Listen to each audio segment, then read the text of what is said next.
Magandang umaga po sa inyong lahat and welcome to another edition of Healthy Davao Media Forum. We'll be tackling mga health-related na mga topics and mga issues, problems, and other mga advisories o mga tips sa mga medical professionals galing sa Southern Philippine Medical Center. We will be talking about cardiopulmonary resuscitation awareness and diabetes awareness. We are joined by Dr. April Ann Rivamonte Pilola, consultant, Department of Emergency Medicine of Southern Philippine Medical Center. Then we have also Dr. Dave Dominic C. Robles, Senior Resident, Department of Emergency Medicine of SPMC.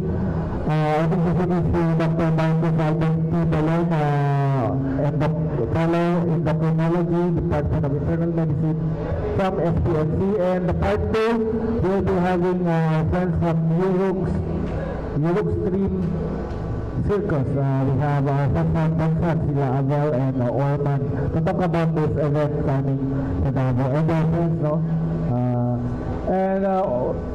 Opening statement natin from our guests, we have Dr. Sige, tignan natin si Dr. April. Hello, good morning po. We're here to talk, because July is CPR Day, so we're here to talk about CPR awareness. It's been a lot of cardiac arrests happens at home, and it's important that at least one person in that home or in the community knows how to do CPR so that we can save lives. We'll be talking about that later on po. Dr. Dave? Hello, good morning. So, out of hospital cardiac arrest is a major killer, and it's a civic duty of ours to be able to know how to intervene in an unexpected emergency. So cardiac arrest can happen anytime, anywhere, to anyone, and it can only take basic knowledge to make a big difference in someone's life. Okay. Dr. Dave, Dr. April said, Dr. Dave said, no, cardiac arrest, no? For example, ma'am, na atake siya si A sa labas ng bahay, yan yung isa niyang friend sa loob ng banyo. Then another isa namin kasama sa loob ng kwarto habang natutulog. Gano'n ka ba ka-prevalent o yung cardiac arrest based on your statistics na na-cover sa receive sa hospital? Okay, so for June, I have data for June, no? We had around 32 out of hospital cardiac arrest that we receive at home.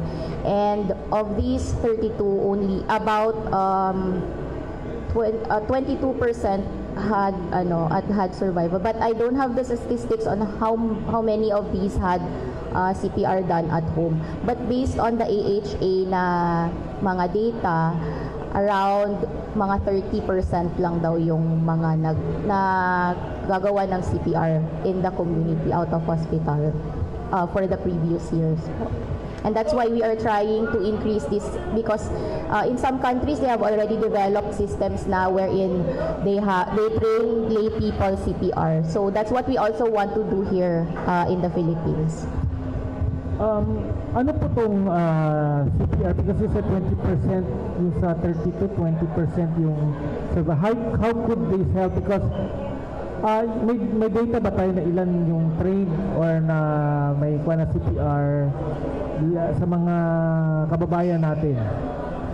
So every July, the government, including all the other societies, we conduct we teach CPR sa schools, sa communities. So I don't have the number for that, but we do have trainings for that, and it's very easy to do. It's not like you have to have special equipment to do CPR. Kung CPR alone lang we are talking about. The AED is another thing. Dr. Dave will discuss the AED in a little while also. So for the CPR, we teach every July we have this caravan for the whole Philippines. We also teach students. We go to schools, different schools, to teach CPR, and and also in the communities as well. So, morning. Every month, we actually do review our calls with 911. And siguro out of 100 or so calls in a month, what we get from our EMTs is that only very few, around 20 to 30, would have CPR started by the family members. So there's a lot of hesitancy in the community. Even when our dispatchers are trained to instruct the families on how to do CPR, a lot of people are scared to do it. And it's these crucial minutes where you can do something as simple as CPR can mean a big difference for these patients. So sa basic mo, for example, may isang nakita ng tao, ligtas o sa bahay, may na-cardiac na aras na what would that person do? Anong dapat niyang gawin? Okay, so we can run through the first steps of basic life support later. We have mannequins and an AED available, but the most crucial steps. So this is based on the chain of survival that we teach in basic life support. It's important that people are able to recognize that an emergency is happening, that they're able to call for help. So matawag nila ang 911, and especially when instructed to do so, they're able to start CPR early. Okay, kasi yung sa 911 may operator din kasi nasa ko yung may isang kwa sa bahay na operator will give you tips na paano anong gawin kasi minsan yung tao nagpapanik na yung sa bahay. The 911 telephone operator who receives your call are instructed and are trained to give dispatch assisted CPR. So they have this instruction and they will guide you and help you. Sundin mo lang yung sabihin nung kausap mo sa 911. So if you're alone, you can call 911 and then you can put your speaker on your phone in loudspeaker and you can follow the instructions of the 911 personnel. They will even count with you so that you will not get lost. Ilan ba dapat minutes from bahay, from the attack na kung saan nangyari, hospital, ilan meron pa yung ideal ng yung dapat na minutes na ma-transport siya yung pasyente? Okay, so during cardiac arrest, within 6 to 8 minutes na without oxygenated blood or blood na may oxygen na nag-run through the body, the organs begin to fail. So that's why it's important to have early CPR. But together with the early CPR, because most cardiac arrests are because of arrhythmia or a problem with the pumping of the heart, you would also need to have early access to automated defibrillator, external defibrillator, which is your AED.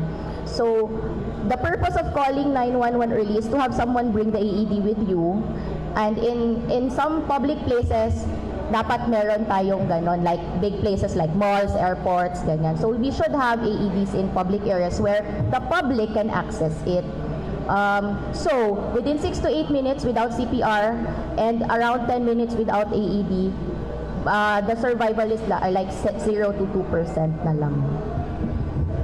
Questions from friends from you, Mike? We are actually excited to see yung demonstration paano mag-CPR because that's what we need eh. Oo, kasi bago lang when I was in that was last week, June, may isang di-attack pero walay gusto mag-catch. kay baka mali ang himuon, tapos ang ending na hinoon basit og mamatay. Inana baka critical bisan pa og naa kay first na nibutang yung imong na kada train ka og CPR that was years ago, tapos naabay proper handling, isa lang ba nimo ka mali na buhaton, posible ba nga mahimo siyang daw sa naka ng matrigger nga mamatay na hino ng patient?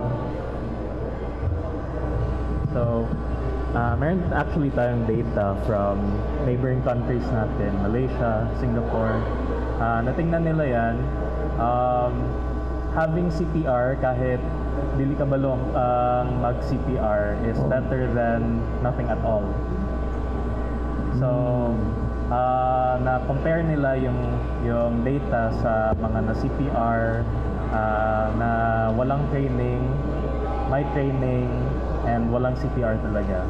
And yung best talaga is may training. Pero makatabang ang pag-CPR bisag walay training. Yung 30 plus, that data is for June. Yes po. Yun yung pumunta sa ER namin for June 32. Paano po yung may data tayo doon na whole yung 2024? I don't have it right now. Okay. But maybe we can give it to you. I'll ask the chief president to send it to you. Last year po, meron tayong recorded how many? 2023. Yes, we discussed that in our censuses, although we don't have the exact numbers now, pero usually umabot tayo ng 400 to 500. Yun yung mga madala to SPMC, not counting yung mga hindi madala sa amin. Dok, doon sa record ng SPMC, yung common reason ng cardiac arrest ng mga ng mga Pinoy. So far, ano yung mga nagkapag-trigger naging cause ng cardiac arrest? So, based sa national data talaga, most common would be mga may sakit talaga sa puso. Okay. Pwede na di nila alam, pwede na alam din nila na may sakit sa puso, pero usually yung cardiac arrest sa ganyan kay biglaan talaga. Yung mga taas ng cholesterol, yung mga gano'n na mga cases po. May ba? Contributory ba siya? Cerebrovascular disease kasi yung pinaka-common cause pa din. And risk factors po yon: hypertension, mataas ang cholesterol, diabetes. All of these are risk factors of having CVD or cerebrovascular disorder or sakit sa puso. May problema talaga siya sa puso. So when you're asking if ito ba yung direct cause, it can be kasi it's risk factor po. Oo. Last na lang po. Doon sa sakit sa puso, unsa na siya commonly namamana or mayroong acquired? If it's acquired, paano na-acquire yun? So, actually mix siya ng dalawa. May contribution yung genetics natin, so namamana din ang risgo.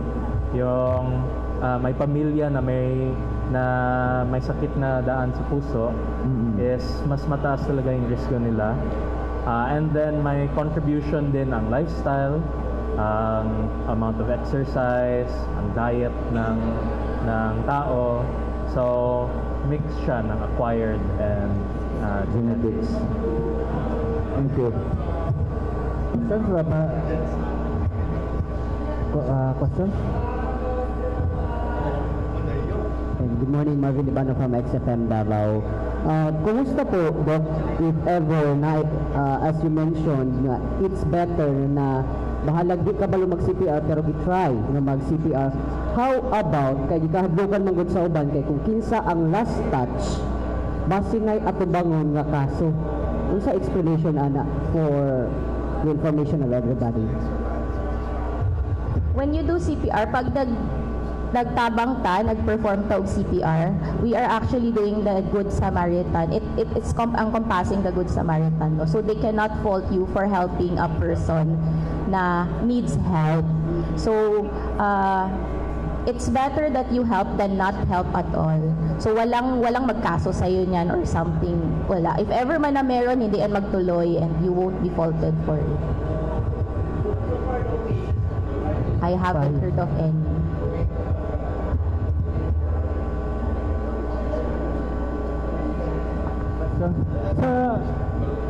Yung sa mga kasi yung sa sa ibang mall no, na may isang AED na install, how helpful is that?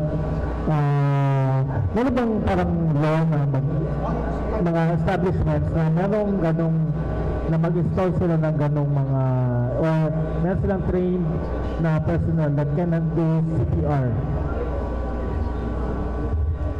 Actually sa Davao City meron tayong ganyan. Parang anong tawag niyan? Yung sa local natin na pinasa ng City Council AED ordinance. I don't know the number though, but we have.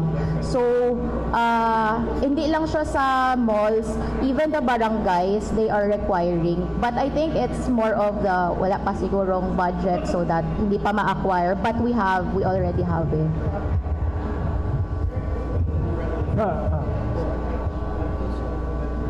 Ano po yung right procedure ng pag-CPR? So sige, mag-demo na tayo because they're asking the right procedure. Sige. Kasi baka yung ginamit baka so they have may mannequin sila dala, right? Para ma-demonstrate maybe it can also contact sa mga media kasi media safety, part din yan, no? Kasi hindi lang threat sa atin but also internal health natin, no? Maraming ating media is high blood, heart problems.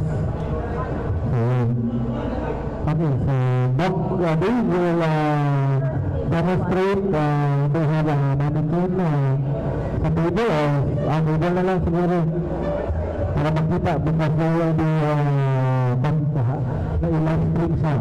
Sige. So makita ng ating guest. Okay, so for because after the pandemic, during the pandemic and after the pandemic, we advocated na for lay rescuer, yung hindi healthcare professionals, you can do compression only CPR. You don't need to mouth-to-mouth resuscitation kasi nga because of the virus and pandemic and all. So the first step is at a safe distance, you check the patient. Sir, okay ka lang ba? Sir, okay ka lang? So you check the patient kung responsive ba siya or unresponsive. If the patient is not responsive, then you call for help. When we say call for help, you can ask the bystanders, patulong po. Or if you're alone, you can use your phone and call 911, put your phone in loudspeaker. Next step is to cover. Kasi ayaw din natin na ma-expose tayo, cover with face mask or face shield, and then itong person din na you are rescuing, you cover with a cloth din, yung nose and mouth. And then, the next step is to compress. So how do you do the compression? You put the heel of your palm in the center of the chest. That's it. You put the heel of your palm to the center of the chest, and then you push. So gaano kabilis ang pag-push? It's 100 to 120 beats per minute. So may mga songs tayo na pwedeng i-follow, like Staying Alive or Baby Shark, and marami pang mga recent songs na pwede natin gamitin. So gaano katagal natin ginagawa ito? For hands-only CPR, we do this for 2 minutes. And then after 2 minutes, balik ka dun sa check the patient. Kung responsive na ba siya or not, if breathing na ba siya or not. Then, if hindi, you continue your CPR. Until help comes, dumating na yung 911 or somebody from yung tinawag mo kanina, may dala na AED. Calling for help also means calling for an AED. So for example, meron na tayong AED.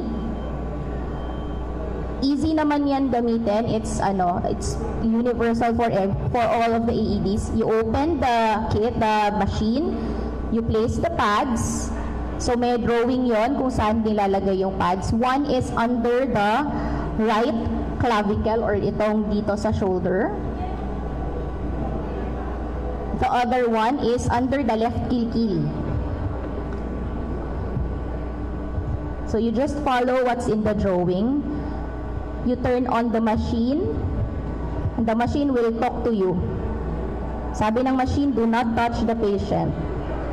Kasi nag-a-analyze siya. Before you attach the pads pala, dapat the patient's skin should be dry and hindi siya dapat over the cloth. On the skin talaga siya. Okay. So the machine will tell you if the patient needs to be shocked or not. Because yan. So sabi niya, shock advised. Everyone clear. So do not touch the patient. When the flashing button is ready na, you just press that. And then shock delivered. And then after that, you continue your CPR for 2 minutes. It has a metronome also. Nagatak, tak, tak. Yun ang i-follow natin. Yun yung rate ng CPR. It's the same thing also when you call 911 and they will give you instructions. They will also tell you on how fast your CPR should be. That's it. And then hanggang sa magising yung patient natin or dumating na yung mga EMTs and they will take over from you. Okay. Yeah, sure. Yeah. Maybe you can try from the medium. We're going to address the presence of Dr. Marcus Alvin Belot, the cardiologist, the Dr. Department Medical Respectful, and yes, Mike media will try CPR. Kanina si Mike was a witness no, sa isang cardiac arrest. Tama ba, Mike? You lock your elbows. You lock the elbows. Yan. Sige. Go push. Para yung force ng pag-push mo, mas deeper ang mag-abot. Maabot niya. Dok, ilan na pong training sa... 2 minutes po. Ilan na pong estimated tao na nag-train with this patient? Thousands. Madami. Unsay sign after 2 minutes. What sign? Effective ang CPR na ko. What sign na after 2 minutes? If usual, ang ano kasi sa CPR for healthcare professionals, 30:2. So alam mo na pag ikalima mo na 30:2, dalawang breath, yun na yung ika 2 minutes. Ang pwede mong gawin is you count 30 and then 30 and then 30, limang 30. So 2 minutes yon. So paano malaman kung effective ang CPR? Makita naman lang. Pwede maggalaw siya, maghinga siya ng sarili niya. Pag hindi pa rin siya maghinga or hindi pa rin siya nagagalaw, then continue ka lang. Or if you know how to check the pulse, pwede din, pulso. 2 minutes. So, limang 30 is 2 minutes. Check the patient kung responsive na siya or naghahinga na siya. If not, another 2 minutes. Hanggang may mag-help sa'yo or magdating ang AED or magdating ang 911. Can you use mic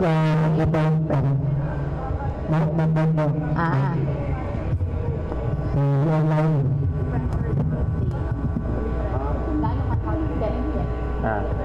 Sabi can we return can we return to the panel table sige sir, pressure daw. So ang tamang pressure is actually may target depth tayo na 2 to 2.5 inches. That's around 5 to 6 centimeters. So in the dummy may click yan pag tama sa training. Kung malaking katawan, paano kung frail na payat or medyo matamlay na tao ang mag-CPR? In adult patients, usually same lang yung depth, kahit malaki, kahit maliit, because of yung size ng bone, yung bony thorax natin is same man lang. So, should be the same kahit malaki or maliit yung pasyente. Okay, thank you. Sir, we would like to acknowledge the presence of Dr. Marcos Albagnolen, diabetes awareness, talking about diabetes awareness. May question pa din, sir, start muna tayo kay Sir Dr. Marcos Belen. Doc, opening statement, ano, awareness month, mga ilang diabetes awareness month? Yes. Is it July or August? It's July. So, good morning. I'm Dr. Marcos Belen from SPMC Endocrinology Section.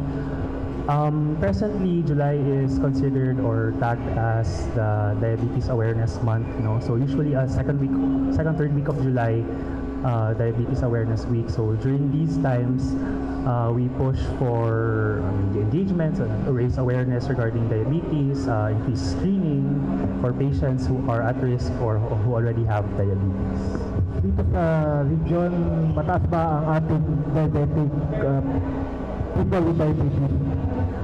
O compare sa ibang, if you compare it to other regions sa Philippines o sa Philippines, lugar?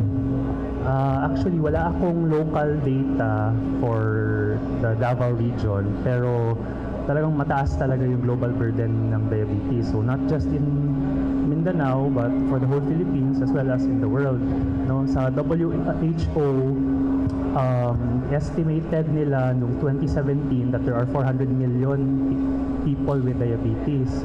And then pagka 2045 daw, nasa mga 600 million na yung estimated nila na number of people with diabetes.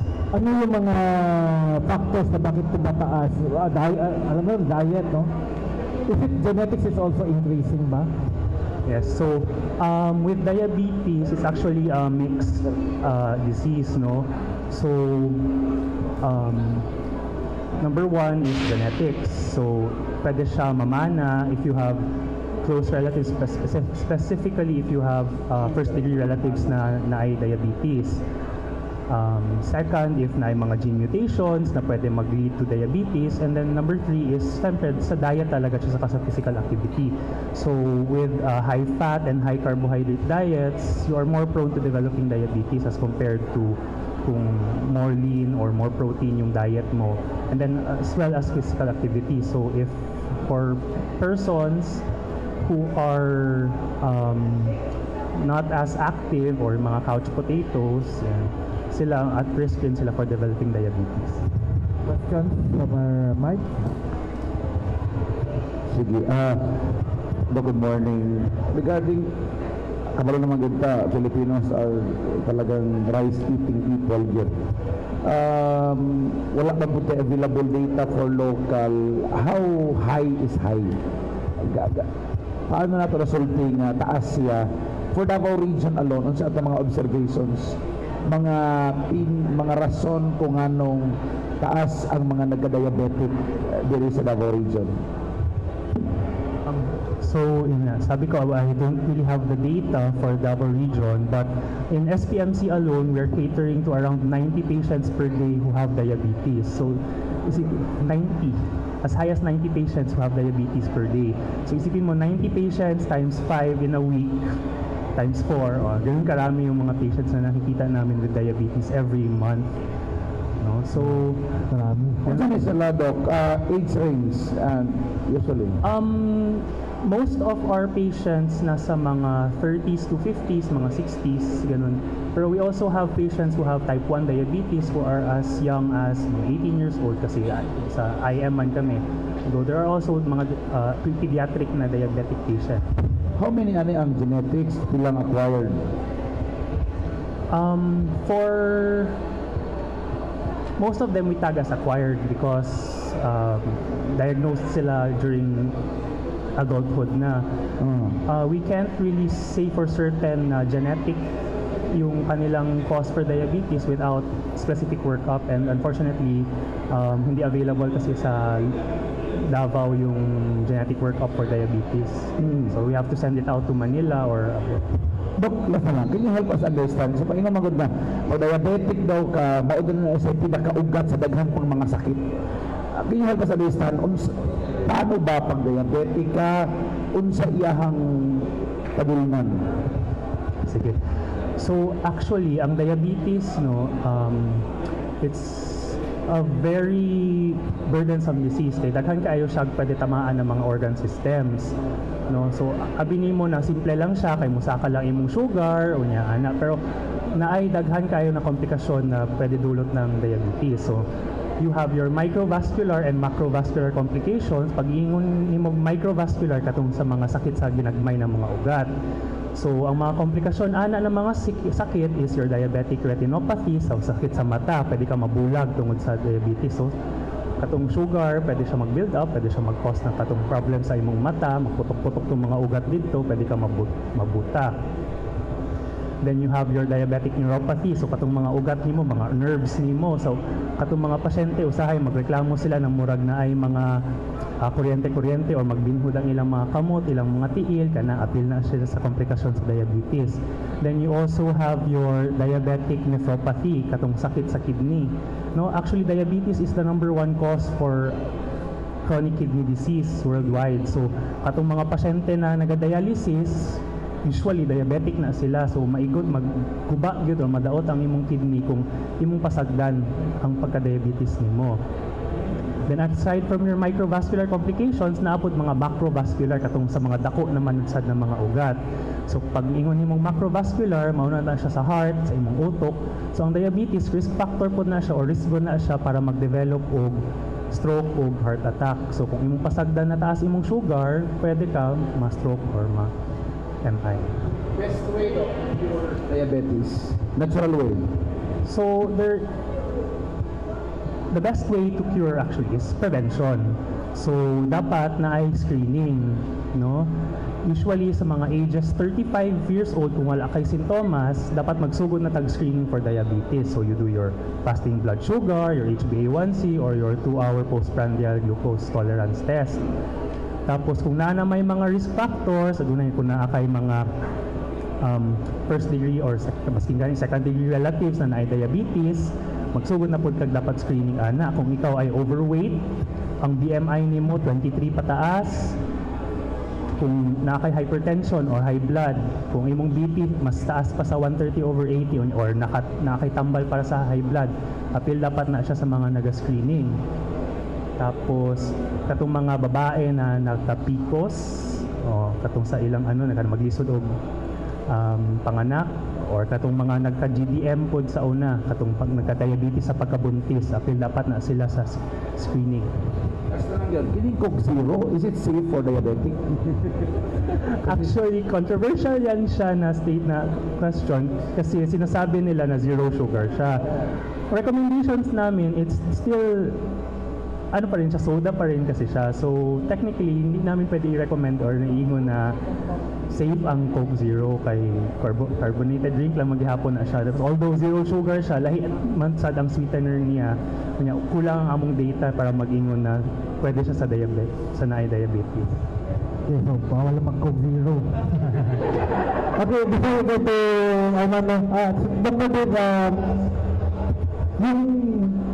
yung training sa CPR, how many hours or days para maging competent or capable ka na CPR na makakuha ka ng mga respond ka sa mga situations? Kasi usually, may iba't basic, yung mga advanced na. So we do have a basic life support course. It's actually 1 day lang. My workshop, my exam, and then my certificate kami after. Philippine Heart Association. Okay, balik ko kay Dr. Marcos. Sir, nalay mga questions ba? Because marag nahimo naman kung kuan food no, practice sa mga diabetic is, ilang pagto is reversible daw ang diabetes. Tinuod di siya? Dili siya tinuod kasi once you have diabetes, lifetime na siya nasakit. The only way na ma-reverse siya is if magsige kag inom og imong tambal, no? So usually kapag na-diagnose ka with diabetes, you're started on medications for your high blood sugar. And the only way na ma-control siya is if you continue to take your medications Medication, Doc, dili supplements. daily. So, important yan siya na differentiate natin ang gamot na direseta ng doktor versus kanang food supplements na ginaingon nila na makawala daw og diabetes. So, we do not recommend taking or giving food supplements for diabetes. Murag amo guni ginatawag nato, Doc, na placebo effect. Good no na murag feeling nato na ayo ta it's because inom ka nga tambal, but after that mamatay noon sila it's because of say advice nako sa tong mga tao sa tong mga tao, Doc, nga mga diabetic road, they shown to take their medication instead dito sila sa mga food supplements.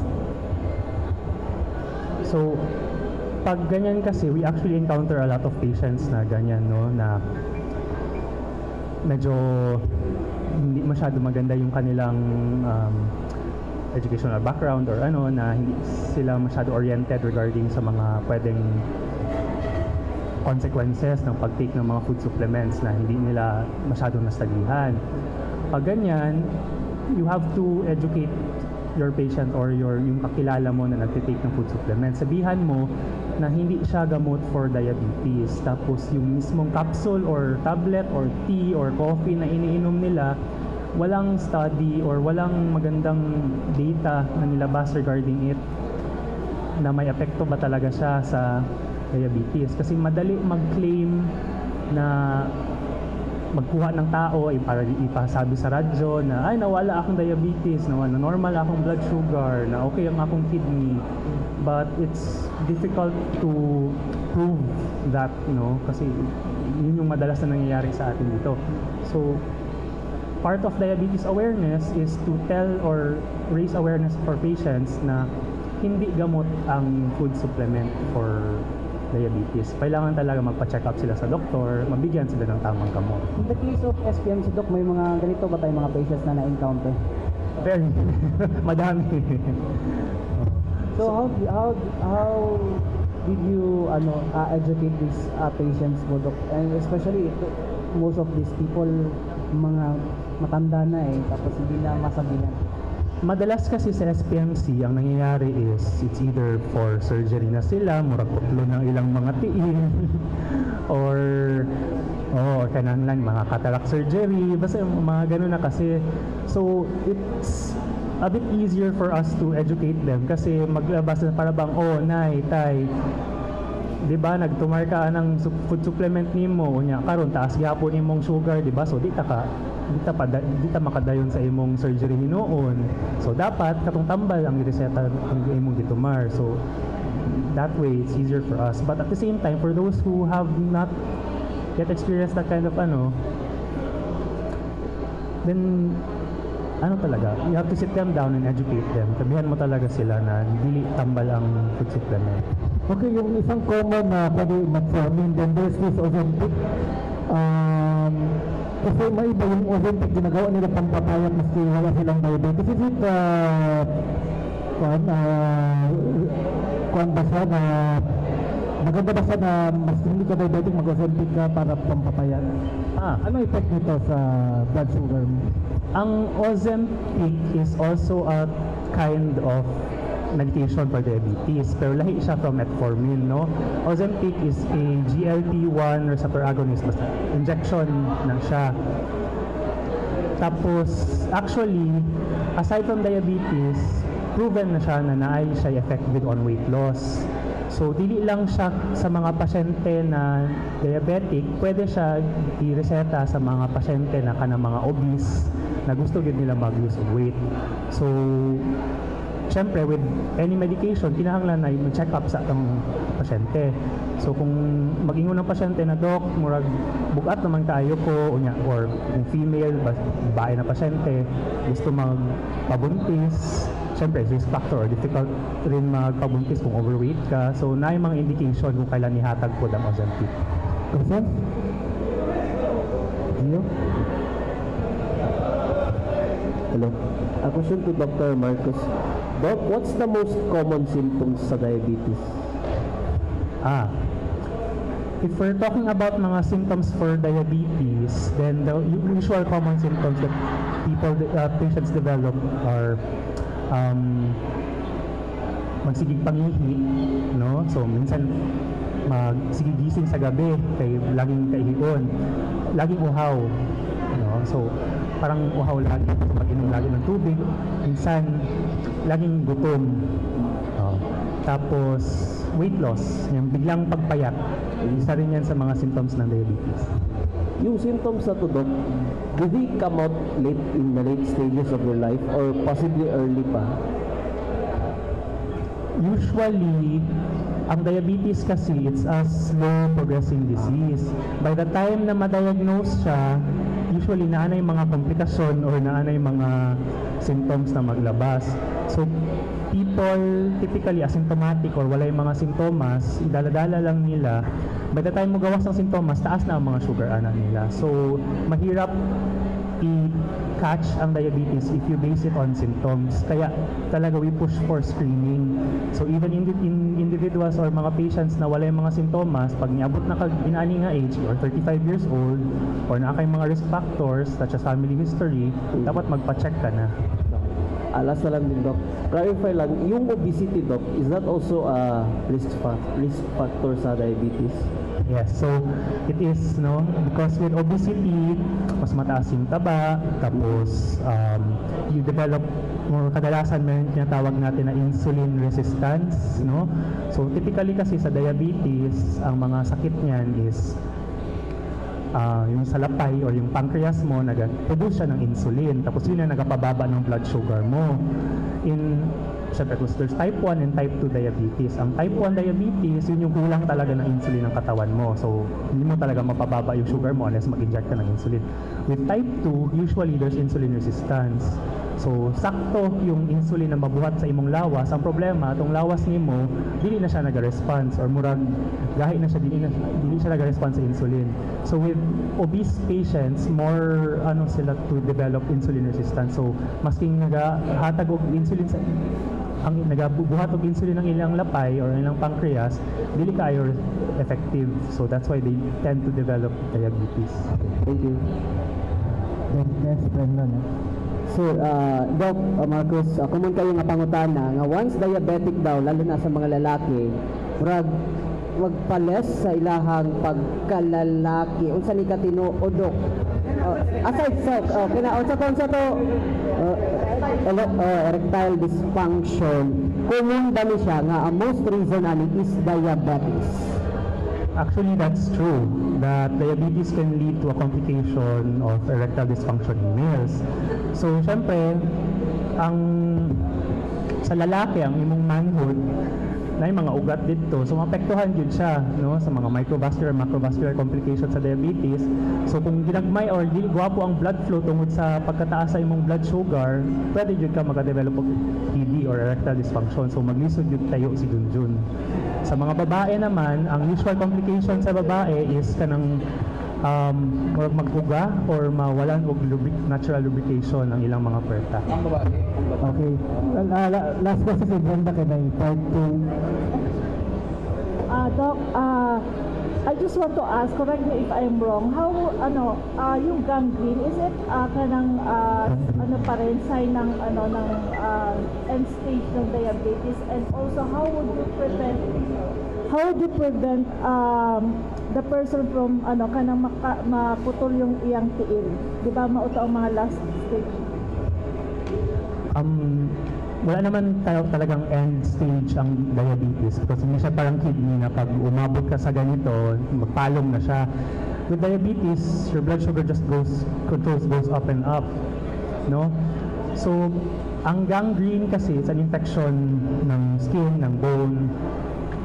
Tapos, one way to prevent that from happening is to have regular screening talaga for diabetes. And if you know that you're diabetic, dapat every day you do your daily food screening. So para sa mga diabetic na mga patients, kinahanglan everyday magsige magtanaw sa inyong mga tiil para i-check na wala mo yung mga sugat, wala mo yung mga samad na dili nagahil. Kung mapansin ninyo na naay na samad, na more than 3 days na, dili na siya nagaayo or nagsugod na siya, murag nagamanas na, naga-red na, nagsugod na magnana-nana, na dapat magpa-check up na kayo because you need antibiotics for that. So, kailangan, again, regular screening talaga for diabetes and then regular screening din sa paa. We actually have a workshop coming up soon this August for diabetic foot screening. So katong giingon nako na isa sa mga complications ng diabetes katong diabetic neuropathy katong sa ugat, isa kasi yan sa mga complications niya na parang mag-numb yung sensation or dili ka kaayo ka feel. So what happens kasi sa mga diabetic na mga patients is nagsugatan sila, hindi na nila na mapapansin. So important na talagang pag diabetic ka, naka-chinelas ka lagi or nakasapatos. Pagkat ng TL, inevitable siya. Hindi naman. Kasi yun na yung parang last na option talaga natin to save kapag hindi na kayang i-save, umabot na sa buto talaga yung infection, and that's the time that we refer to ortho for the amputation. Pero katong mag-ingon ka na inevitable, ma-prevent kasi siya, like I said, so kung diabetic ka, you have to take your medications to lower your blood sugar. Kung naakay sugat, at kung dapat everyday gina-check mo imong tiil na wala kay mga samad, wala kay sugat. Kung magkasugat ka, dapat magpa-check up ka dahil kung dili siya nag-heal kay para matagaan kag tama na antibiotic. So actually ma-prevent siya, dili siya inevitable. Pero kung imong pasagdan, moabot ng isa ka bulan na nagnana na imong tiil, murag dito jud padulo. Kung diabetic ka, pwede ba bunutan ng ngipin? Kailangan mo ng dental extraction. There's no problem naman kahit diabetic ka, bunutan ka ng ngipin. Usually, nagpapaklear kasi ang mga dentists. For example, ako, kailangan bunutan, hindi ako, kailangan kasi diabetic din ako. Kasi syempre, bunutan ka ng ngipin, magkaroon ng parang sugat doon, or maiwan na nakabuka yung gums mo niyan. Kung uncontrolled yung sugar po ninyo, pwede pasukan ng infection doon. Kailangan na clearance. Okay, to Doc Dave and Doc April.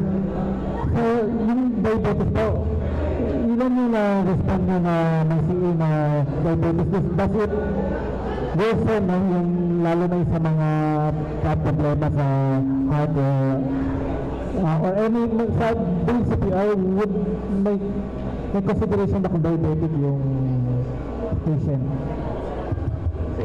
So, in terms of CPR, wala namang consideration kung diabetic yung patient, no? Pero, ang complications ng diabetes can be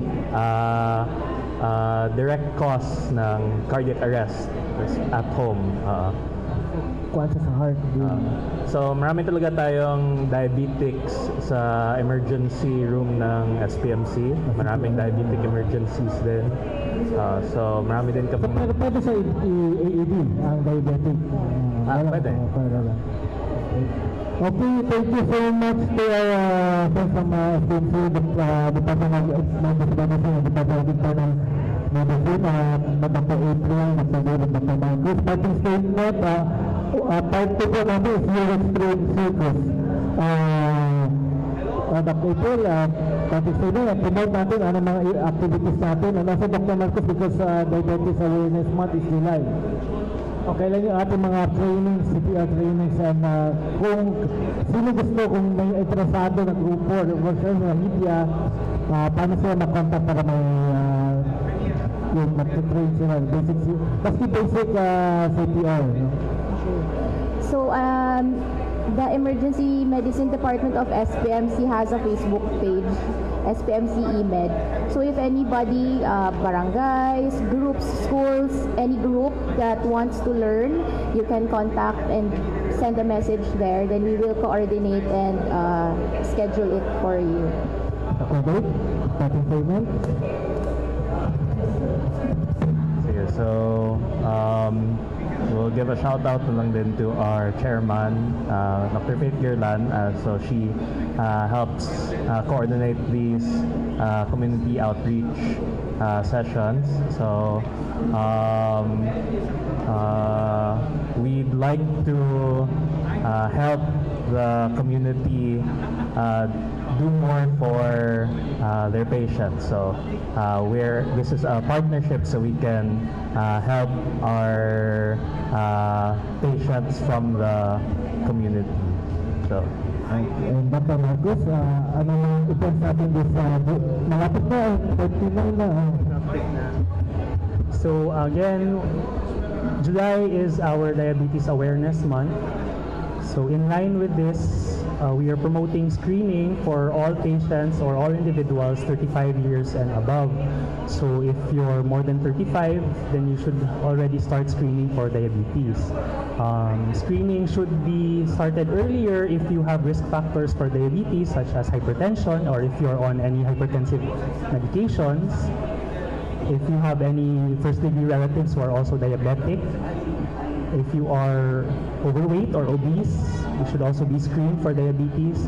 If you're a female with a history of PCOS or GBM during your pregnancy, then screening for diabetes is also warranted. So that's it. Yung sa August, sabi niyo may training kayo. Ano? Ay, Mike. Diabetes screening, ma-shoulder si consulta package sa PhilHealth. Sa FMC. Yes. Kasi diabetes screening is just your usually FBS lang yan eh. So kasali siya sa consulta With package. consultation. Pila ba sir ang kung bayaran din siya, pila bang? FBS is usually parang mga nasa 200-300 pesos at Okay. Yung workshop, ano, sa August. We have a workshop at Dusit for diabetic foot screening, but parang medyo limited lang kasi yung slots namin for that. So mag-invite lang kami sa mga patients May namin. Facebook Live na daw. Para makpan. Okay. Thank you so much, Dr. Manus Arbandala, Dr. Gay, Benedict Flores, and Dr. April Ann Ramananda, for sharing your time with us.